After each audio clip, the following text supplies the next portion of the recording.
Сәлем баршаңызға. Бүгін сіздерменен үй жағдайында жасалатын цомян, яғни қуырылған лагман рецептісіменен бөлісетін боламын. Ең алдыменен бізге қамырды дайындап алуға қажет болады. Ол үшін бізге ұнға 2 жұмыртқаны жарып аламыз. Сосын суға тұзды салып ерітіп, жақсылап сосын біртіндеп сала отырып, қатты қамыр илейміз.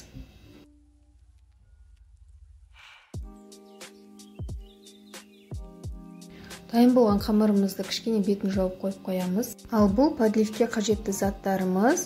Біздегі сельдерей міндетті түрде дәмін кіргізу үшін 3 дана сарымсақ, паприка, соевый соус, ет, болгар бұрышы, пияз, пекин капустасы, томат және тұз. 15-20 минут тұрған қамырымызды енді жаюға кірісеміз. Оның қалыңдығы шамамен 1-2 сантиметрдей болуы қажет. Үстіне май құямыз, сұйық май жағып аламыз. Сосын аударып және тағы да осылай пышақпенен бөліп шығасыздар барлығын.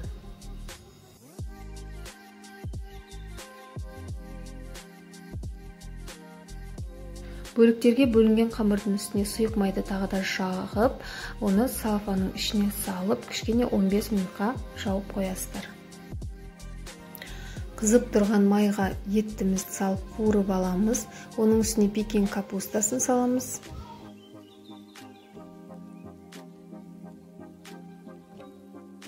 Кішкене тұрғаннан кейін үстіне болгар бұрышын салып, тағы да қуырып аламыз. Бұны кішкене түрлеп етіп қуырып аламыз да майынан сүзіп аламыз.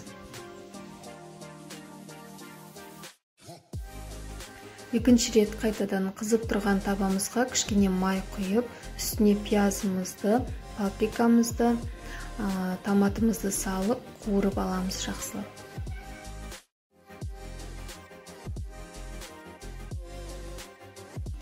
Үстіне сарымсақты саламыз.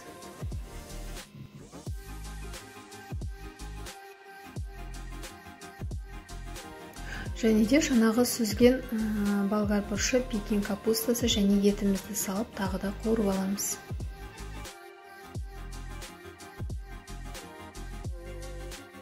Тұзымызды саламыз. Паприкамызды саламыз. Соя тұздығын, яғни соевый соусты құйып, жақсылап қуырып аламыз.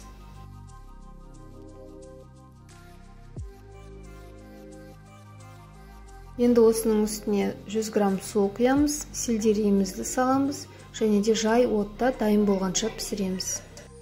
Біраз тындырып қойған қамырымызды шетінен алып, қалғанын салфанды жауып қоясыздар, жел тиіп қаясымас үшін. Ал алған қамырымызды шетінен осындай жгутик жасаймыз.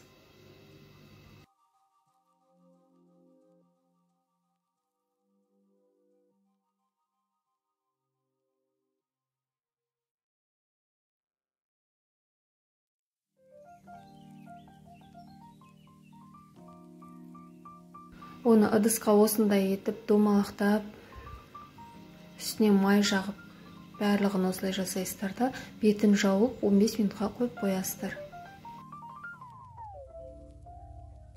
Содан кейін бірінші оралған қамырдан бастап алып, біртіндеп. Осы видеодағыдай әдіспенен біркелкі етіп созасыздар.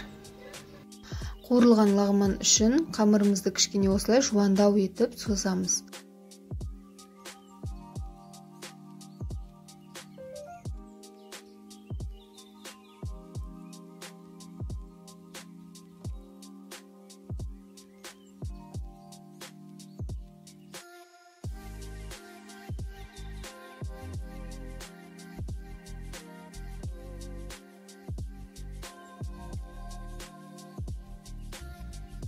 Енді қамырымызды қолымызға орап аламыз да, жерге 1-2 рет ұрып, кішкене созып аламыз.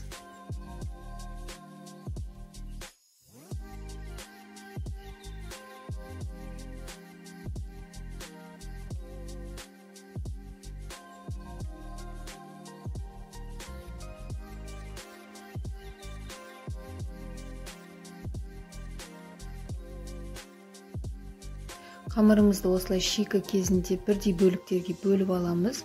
Себебі қайнатқаннан кейін оларды кесу, яғни олар ирелеп болғаннан кейін кесу ыңғайсыз болады. Дайын болған қамырымызды суға тұз салып қайнатып аламыз. Қайнап піскен лағманымызды аламыз да, оны сковородкаға май құйып осылай қуырамыз. Оның үстіне бағанағы дайын болған подливымызды саламыз, соевый соус құямыз және тағы да қуырып аламыз. Мінекей дайын болды достар біздің лағманымыз. Бұл сіздерге 100% ұнайды деген сенімдемін. Жасап көріңіздер. Менің арнама тіркелуді ұмытпаңыздар. Алдағы уақытта пайдалы, керемет рецепттер және де лайфхактарменен бөлісетін боламын.